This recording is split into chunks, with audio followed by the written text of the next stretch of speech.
harmoni. Sebetulnya ketika memang Anda terus melakukan diskusi, saya yakin akan ada titik temu, ya. Jadi menurut saya ketika antara Anda dengan pasangan Anda sama-sama merasa bersalah, ya, tapi bukan karena ingin merasa paling benar. Jadi semata-mata, oh ini kesalahan saya harus introspeksi, saya harus minta maaf. Nah, ketika perasaan seperti itu sudah Anda miliki berdua, maka insya Allah kehidupan rumah tangga yang tadinya kurang sehat atau bahkan tidak sehat akan kembali menjadi.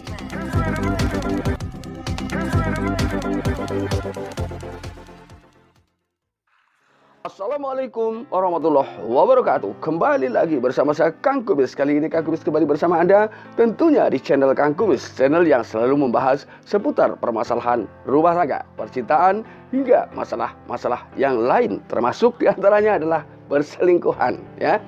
Pada kesempatan kali ini Kang Kubis ingin berbicara mengenai 6 tanda atau ciri hubungan sudah tidak sehat. Artinya mungkin adalah bagaimana menyikapi ketika hubungan rumah tangga Anda sudah tidak lagi kondusif. Ini yang penting harus kita pahami, ya. Namun sebelum lanjut ke topik, nggak ada salahnya silahkan Anda subscribe, like, dan komen di channel Kang Kubis. Dan juga tidak lupa salam buat sahabat semuanya, ya. Sahabat Kang Kubis yang Kang Kubis cintai. Lalu apa saja kira-kira 6 poin yang harus Anda pahami ketika Anda merasakan ada gejala-gejala bahwa hubungan rumah tangga mulai tidak sehat, ya. Ini tentunya adalah hal yang harus pandai-pandai kita menyikapi ketika kita betul-betul merasakan adanya gejala yang demikian itu. Yang pertama, biasanya ketika ada tanda atau ciri hubungan rumah tangga sudah mulai tidak sehat adalah berawal dari adanya perubahan komunikasi yang perlahan memburuk, ya. Artinya tegur sapa, ya, canda tawa yang seharusnya memang terjadi di sela-sela waktu atau bahkan mungkin setiap waktu kini makin berkurang atau bahkan menghilang. Ini adalah merupakan gejala awal bahwa penyakit, ya, yang ada di tengah rumah tangga Anda ini bisa jadi adalah merupakan gejala awal bahwa kondisi rumah tangga Anda tidak lagi sehat atau kondusif. Nah, maka di sini kuncinya adalah bagaimana kita menciptakan komunikasi yang kondusif. Ini ketika komunikasi menjadi jembatan awal dalam kita membangun atau menyehatkan, ya, kondisi kehidupan rumah tangga. Ini memang harus berawal dari komunikasi yang baik antara Anda dengan pasangan Anda. Ini yang pertama. Kemudian disadari atau tidak antara Anda dengan pasangan Anda, ini akan saling menyalahkan. Jadi apapun yang Anda lakukan mungkin merasa bahwa inilah yang terbaik dan inilah yang benar antara Anda dengan pasangan Anda tanpa adanya diskusi lebih dulu. Apa yang akan dilakukan itu berarti menggunakan cara sendiri-sendiri yang tentunya biasanya adalah hal yang dilakukan adalah bagaimana membuat pasangan tersinggung. Ini biasanya memang berawal dari situ. Itu yang kedua. Nah, jadi solusinya apapun yang terjadi, diskusi jadikanlah nomor 1 di tengah kehidupan rumah tangga Anda. Insya Allah akan selalu ada titik temu dan Anda pun terhindar dari hal-hal yang tidak Anda inginkan. Nah, ini yang kedua.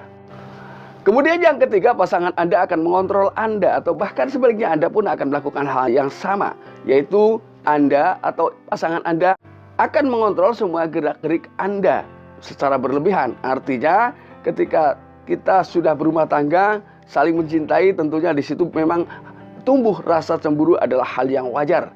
Namun ketika cemburu itu berlebihan dan tanpa alasan, justru itu dapat merenggangkan hubungan antara Anda dengan pasangan Anda. Jadi artinya cemburu juga boleh, tapi tetap dalam batasan-batasan logika. Artinya hal-hal yang memang pantas untuk dicemburi. Namun ketika itu sudah berlebihan, maka itu sudah beda cerita karena akan menciptakan kekesalan, ya, kepada orang-orang yang merasa dicemburi secara berlebihan, apalagi cemburu tersebut tanpa alasan. Ini yang ketiga. Yang keempat, ini rupanya makin parah, ya.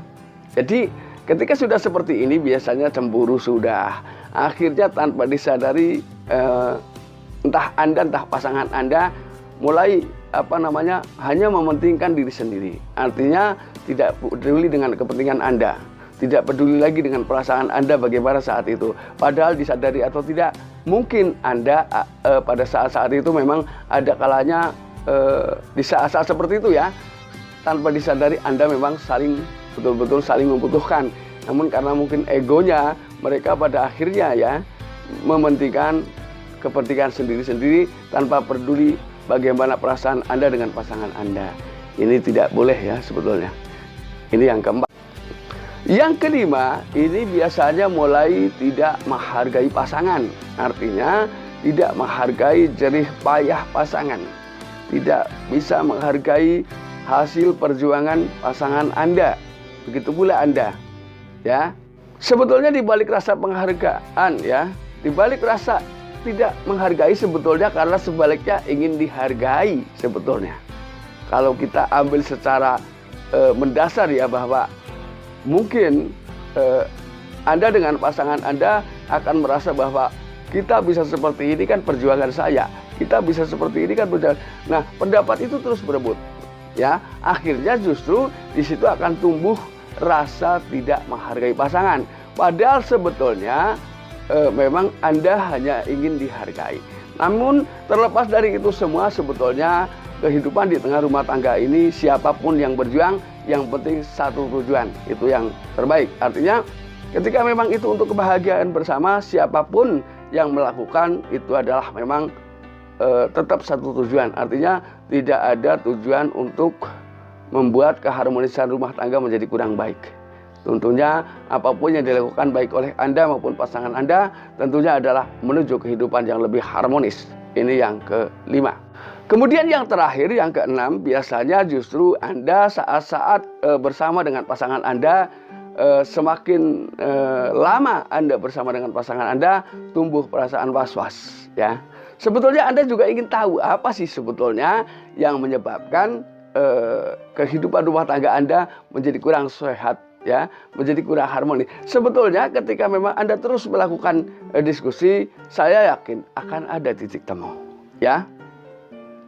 Jadi menurut saya ketika antara Anda dengan pasangan Anda sama-sama merasa bersalah ya, tapi bukan karena ingin merasa paling benar. Jadi semata-mata, oh ini kesalahan saya harus introspeksi, saya harus minta maaf. Nah, ketika perasaan seperti itu sudah Anda miliki berdua, maka insya Allah kehidupan rumah tangga yang tadinya kurang sehat atau bahkan tidak sehat akan kembali menjadi sehat. Jadi artinya di sini adalah komunikasi menjadi kunci utama dalam rangka menjaga kesehatan kehidupan rumah tangga atau keharmonisan kehidupan rumah tangga. Nah, sahabat, mudah-mudahan bermanfaat dan akhir kata salam harmonis bersama Kang Kumis. Wabillahi taufiq wal hidayah. Wassalamualaikum warahmatullahi wabarakatuh. Terima kasih.